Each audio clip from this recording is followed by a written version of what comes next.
So, thank you all very much for the opportunity to give you a little bit of insight into my experience over the last year and a half as a Nuffield Scholar.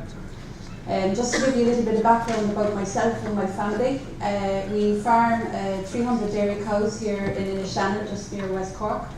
This is probably the most important part of my life, my family, 3 lovely children and my husband Brian. I'm a director of the board of Bandon Co-op, and I also work for a company called Capital Customer Solutions.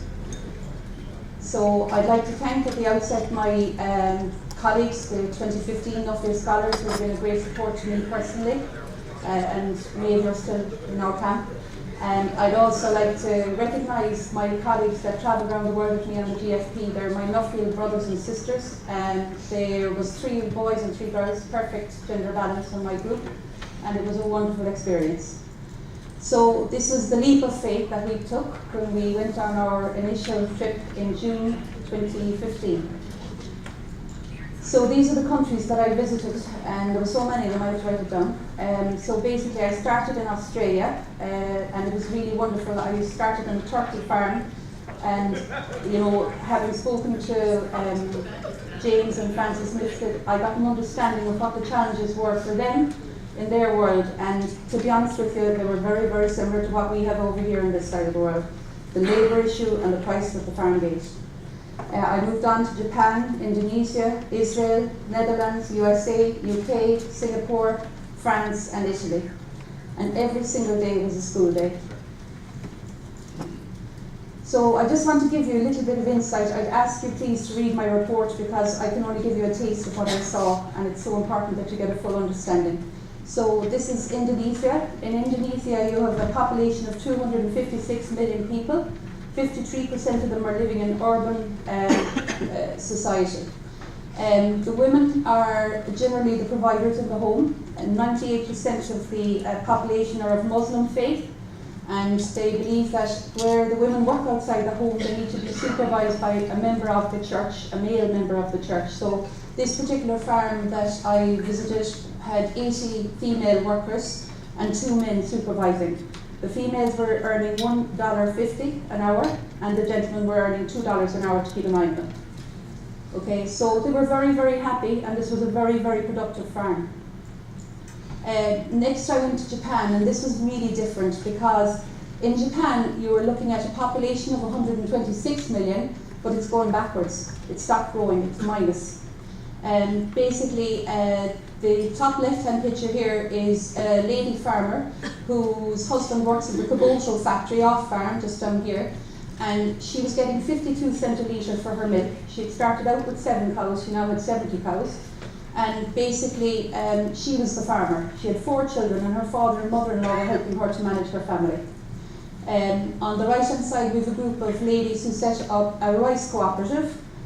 So their job really was to, provide for the family again. Most of them were either single or their partners were working off farm. And then just below that, I kind of had to include this. This is a tea plantation, and it's literally a husband and wife on either side of the hedge with like a hedge trimmers, and just blowing into like a Hoover bag. So all the tea leaves were blowing into the bag. They had 2 hectares, and that was a very adequate income for 2 people to live. So, very, very unusual. They're 40% food secure, so they really have a major issue with lack of food security in Japan. So the Japanese government are actually, and I don't know if you can read this down the back, but it's basically saying, education for the next generation. We believe that to supply food continuously for the future generation, it's our duty. We need to convey the message how wonderful to be a farmer. Wouldn't it be lovely if our government was saying things like this, because that's what it's about. They really are trying to promote farming as a way of life. Okay, so now I'm getting down to the female rant. So what is the significance of this date? So the 16th of November, anybody, any clues? And people that know or not will put up their hand. So basically the 16th of November, this is the day that women can stop working in Ireland, because that's when we stop being paid the equivalent of our male peer group. This is an OECD report from December 2016. And obviously you can't see it, but I would reference it in my report. Ireland is actually better than the European average. It's the 2nd of November for the European average. And I suppose just to confirmed that, the Commissioner for Justice, Consumers and Gender Equality, Vera Jourova, in 2015 said, "Equality between men and women is one of the fundamental values of the European Union. But this day reminds us that it is not one of its fundamental realities." So, in order for me really to, give a perspective on where we are, we have to look at where we were. So, if we look back in the 1930s and right up to the 1970s, women could not keep their jobs in the public service or a bank if they got married. They couldn't sit on a jury. They couldn't buy contraceptives. They couldn't drink in a pub unless their male partner was with them.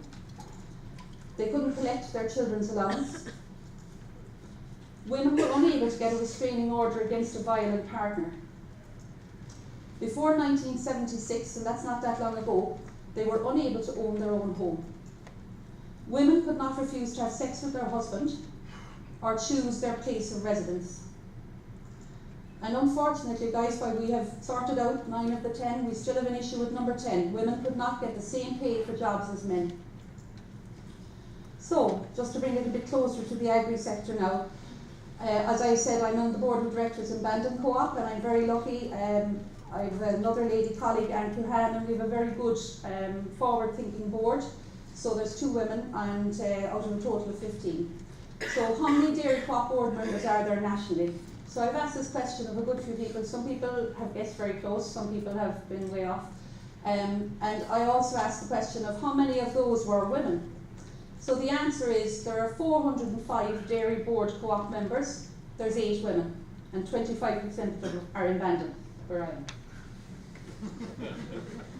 Yeah. So feedback from the coalface. Just to move this on again, as I said, I work with Capital Customer Solutions. Our job is to audit on farm on behalf of Bord Bia. We're on average on 450 farms a week, and we have some people that are with us since 2006, so that's 10 years. So I just asked those people if you could give me an insight into how things have evolved over the last 10 years, on farms. So it was interesting, and I want to read these out because I'm conscious again that you might not be able to read them down the back. So one of the people that gave me information said, "I find that with younger generations of farmers, a lot of their partners are working off farm and have very little input to the farm or the paperwork that's attached to it. This, however, wouldn't make up a large portion of the farming population, approximately 20%, and I think Kevin's comment this morning would acknowledge that. If I placed all farmers in the one pool, I would estimate that female participation in farm work or assisting with paperwork would be much lower than 80%, which it was historically. Now it's somewhere between 50 and 60%. So farming is a very demanding occupation, as you know. Farmers are expected to be vets and mechanics and plumbers and accountants and various other things. But where you see their partner visibly involved, and I'm saying this for male and female, there seems to be a lot more organisation. A couple recently audited worked as a very good team. She was not from a farming background but had purchased a farm software package at the ploughing match 2 years ago. And she was keeping the records on the farm, and they were very well done. So the wife told the auditor, she said, "It's like this, there's no dinner unless he spits out all events that happened on the farm that day."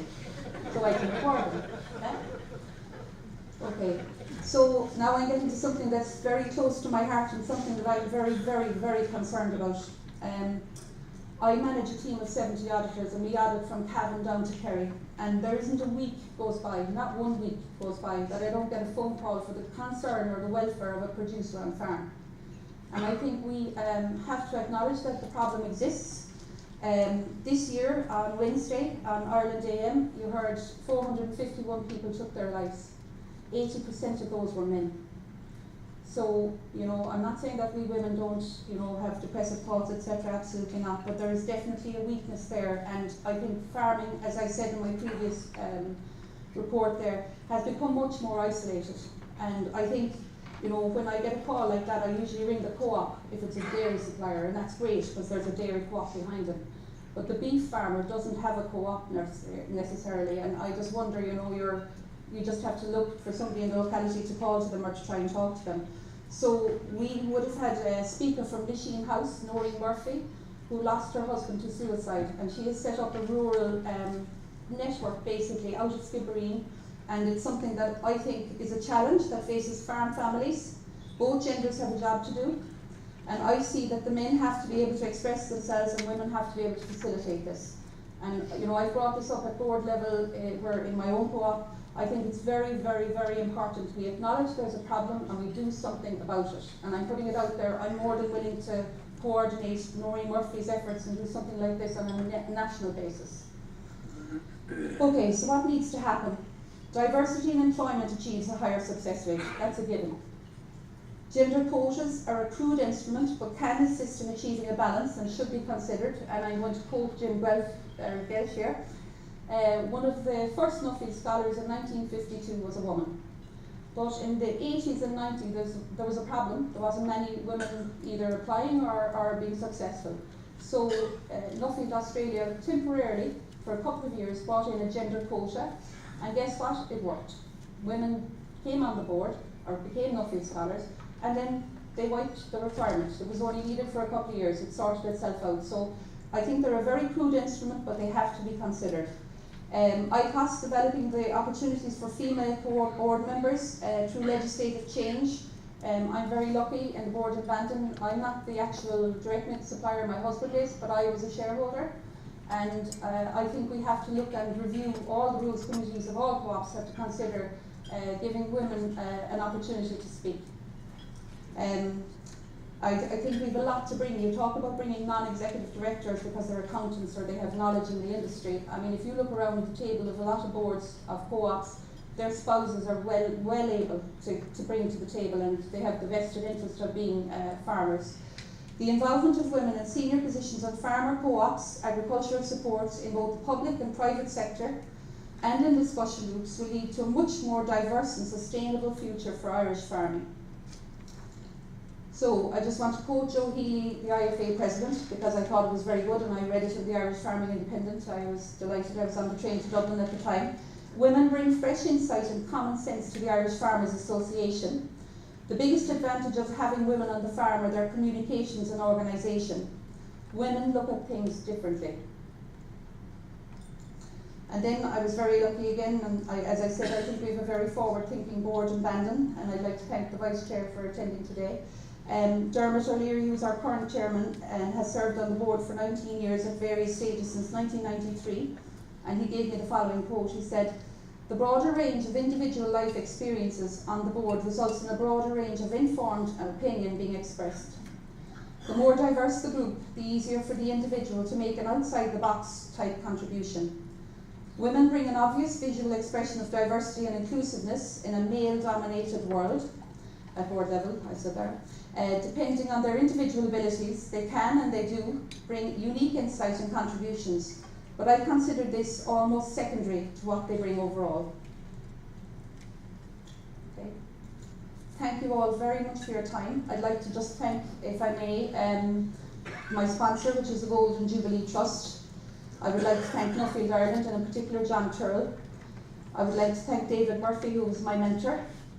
I'd like to thank probably the most important people in my family, my sisters who have been hugely supportive, and my husband and family, and my co-workers who kept the home fire burning when I was gone for 11 weeks last year. Thank you very much.